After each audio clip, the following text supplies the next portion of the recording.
I need to get a cut on this piece of wood vertically, and I need to go vertically through the table saw like that. Obviously, going through the table saw like that is stupid. You're gonna kill yourself.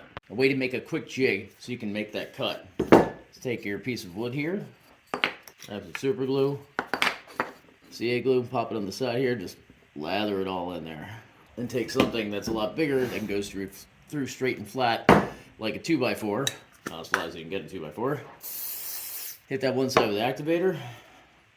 Line it up straight, right with the edge. Hold that in place. I'm gonna do this on a flat reference surface. Now that's on there decently. I can now take that temporary jig, put it up against my fence, run it through my saw. Snap that piece right off of there, and boom, I have my cut.